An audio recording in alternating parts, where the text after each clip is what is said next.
அனைவருக்கும் வணக்கம். நம்ம டெய்லியும் prelims and mains point of வியூல கரண்ட் அஃபேர்ஸ் கொஸ்டின்ஸ் பார்க்குறோம். இன்னைக்கு என்ன கொஸ்டின்ஸ் இருக்குது அப்படிங்கிறத பார்ப்போம். ஃபர்ஸ்ட் கொஸ்டின் பார்த்தீங்கன்னா, consider the following statements. Currency swap means commercial banks deposit their dollar reserves with the RBI in exchange for rupees அப்படின்னு சொல்லி கொடுத்துருக்காங்க. நாணய மறுபரிமாற்றம் என்பது வணிக வங்கிகள் தங்கள் டாலர் இருப்புகளை ரூபாய்க்கு ஈடாக ரிசர்வ் வங்கியில் டெபாசிட் செய்வதாகும் அப்படிங்கிறத கொடுத்துருக்காங்க. It is done to stabilize the local currency and mitigate the liquidity constraints in the domestic financial system அப்படின்னு சொல்லியிருக்காங்க.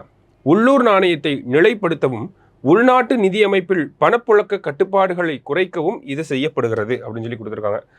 ஆக்சுவலி இந்த கரன்சி ஸ்வாப் அப்படிங்கிறது சென்ட்ரல் பேங்கோட ஒரு இம்பார்ட்டன்ட் டூல். ஓகேங்களா, சென்ட்ரல் பேங்க்னா ரிசர்வ் வங்கியோட ஒரு முக்கியமான ஒரு டூல் அப்படின்னு சொல்லுவாங்க. சரிங்களா, எதுக்காக இதை பண்ணுறாங்க அப்படின்னு பார்த்தோம்னா, நம்ம எக்கானமியில் நம்மளுடைய ரூபாயின் மதிப்பு கம்மியாயிட்டே வருது. இப்போ நம்ம செய்திகளில் பார்க்குறோம், அமெரிக்க ரூபாய்க்கு நிகரான இந்திய ரூபாயின் மதிப்பு அப்படிங்கிறது $85 தாண்டி போயிட்டுருக்கு. ₹1 இஸ் ஈக்குவல் டு $85 மேலே போயிடுச்சு இல்லையா? அதுதான் இங்கே சொல்கிறாங்க, ஸ்டெபிளைஸ் த லோக்கல் கரன்சி அப்படின்னு சொல்லி.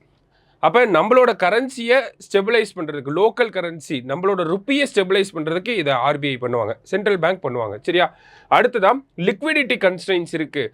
நம்மளோட ஃபினான்ஷியல் சிஸ்டமில் லிக்விடிட்டினா அந்த பணப்புழக்கம் அப்படிங்கிறது கம்மியாக இருக்குது. அந்த மாதிரியான காலகட்டத்திலையும் இந்த கரன்சி ஸ்வாப் அப்படிங்கிறத பண்ணுவாங்க. அப்படின்னா கரன்சி ஸ்வாப்னா என்ன அப்படின்னா, அதுதான் ஃபஸ்ட்டு ஸ்டேட்மெண்ட்டில் கொடுத்துருக்காங்க. கரன்சி ஸ்வாப்னா ஒன்றும் கிடையாது.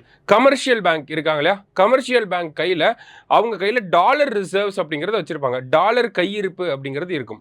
அந்த டாலரை ரிசர்வ் பேங்க் கிட்ட கொடுத்துட்டு அந்த டாலருக்கு நிகரான இந்திய ரூபாயை அவங்க வாங்கி வச்சுப்பாங்க. சரிங்களா, டாலர் கமர்ஷியல் பேங்க்ஸ் கிட்ட இருக்குது. அந்த டாலரை நம்ம ரிசர்வ் பேங்க் கிட்ட கொடுப்பாங்க. ரிசர்வ் பேங்க் கிட்ட கொடுத்துட்டு அதுக்கு ஈக்குவலண்ட்டாக இருக்கக்கூடிய இந்தியன் ருப்பியை வாங்கி வச்சுப்பாங்க. ஸோ இதனால் என்ன ஆகுது, பேங்க்ஸ் கிட்ட என்ன ஆகுதுன்னா இந்திய ரூபாயோடைய கையிருப்பு அப்படிங்கிறது அதிகமாகுது.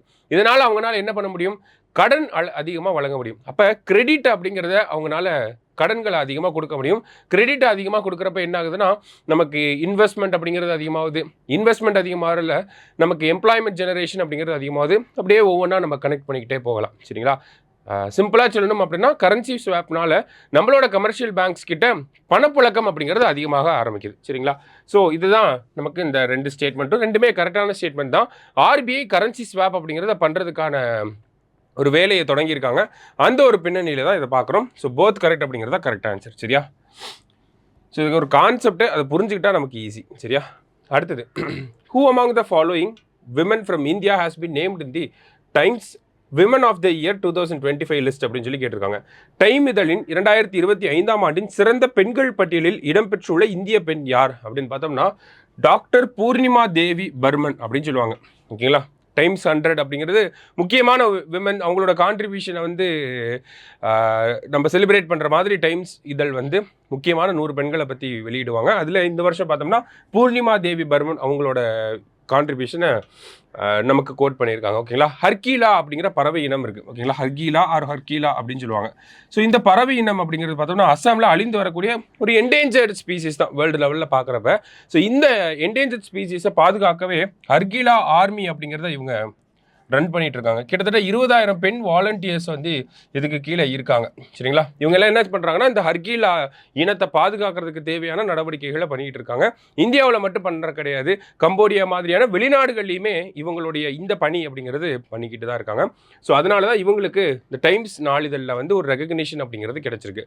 இந்த மாதிரி என்விரான்மெண்ட் ரிலேட்டடாக யாராவது வந்தாங்க அப்படின்னா எதுக்காக அவங்களுக்கு அவார்டு கொடுத்துருக்காங்க, என்ன காரணம் அப்படிங்கிறது தெரிஞ்சுக்கோங்க. இதெல்லாம் ஸ்டேட்மெண்ட் வைஸ் நமக்கு கொஸ்டினில் ரிஃப்ளெக்ட் ஆக வாய்ப்புகள் இருக்கும். சரிங்களா, ஸோ இந்த பறவை இனம் அதை பாதுகாக்கிறதுக்காக அந்த பறவை இனம் என்டேஞ்சர்ட் ஸ்பீசிஸாக இருக்குது. சரியா, அடுத்தது, India's first private gold mine will be set up in அப்படின்னு சொல்லி கேட்டிருக்காங்க.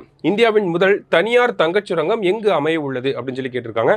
எங்கே அப்படின்னா நமக்கு ஆந்திர பிரதேசில் இருக்கக்கூடிய கர்னூல் அப்படிங்கிற பகுதியில் வரப்போகுது. சரிங்களா, அடுத்தது, ஹவு மெனி முதல்வர் மருந்தகம் will be opened in the first face. முதல் கட்டத்தில் எத்தனை முதல்வர் மருந்தகம் திறக்கப்படும் அப்படின்னு சொல்லி கேட்டிருக்காங்க. 1000 முதல்வர் மருந்தகங்கள். இந்த 1000 அப்படிங்கிறத 2ஆக பிரிச்சிருக்காங்க. ஓகேங்களா, ஸோ 500 வந்து பார்த்தோம்னா கோஆப்ரேட்டிவ் கீழே வரக்கூடிய மருந்தகங்களாக இருக்கும். இன்னொரு 500 பார்த்தோம்னா தொழில் முனைவோர்கள் ஆண்டர்பிரனர்ஸை பேஸ் பண்ணி இன்னொரு 500 முதல்வர் மருந்தகங்கள் அப்படிங்கிறது வரப்போகுது. ஓகேங்களா, இந்த 1000 அப்படிங்கிறது இப்படி தான் பிரிச்சிருக்காங்க. 500 கோஆப்ரேட்டிவ் சொசைட்டி பேஸ்டு வரப்போகுது. இன்னொரு 500 பார்த்தோம்னா ஆண்டர்பிரினர்ஸை பேஸ் பண்ணி வரப்போகுது. சரிங்களா? முதல் கட்டத்தில் மொத்தம் 1000 முதல்வர் மருந்தகங்கள். இதோட சப்சிடி அப்படிங்கிறத பார்த்தோன்னா 3 லட்சம் ரூபாய். இந்த 3 லட்சத்தை எப்படி பிரிச்சிருக்காங்க அப்படின்னா 1.5 லேக் 1.5 லேக்கா. இந்த 1.5 லேக் அப்படிங்கிறது காசாக கொடுத்துருவாங்க. இன்னொரு 1.5 லேக் அப்படிங்கிறது 1.5 லட்சத்துக்கு உகந்த அந்த மெடிசின்ஸை வந்து கொடுத்துருவாங்க. சரிங்களா? ஸோ 1.5 லட்ச ரூபா கையில் காசாக கொடுத்துருவாங்க. இன்னொரு 1.5 லட்சத்துக்கு வேர்த்தாக அதுக்கேற்ற மாதிரி மருந்துகளை வந்து கொடுத்துருவாங்க. ஸோ இதுதான் முதல்வர் மருந்தகம். இன்னைக்கு பிப்ரவரி 24ஆம் தேதி இந்த திட்டம் அறிமுகப்படுத்தப்படுது தமிழ்நாடு ஃபுல்லாக. கடைசியாக பார்த்தீங்க அப்படின்னா which of the following is a joint military exercise between India and Japan.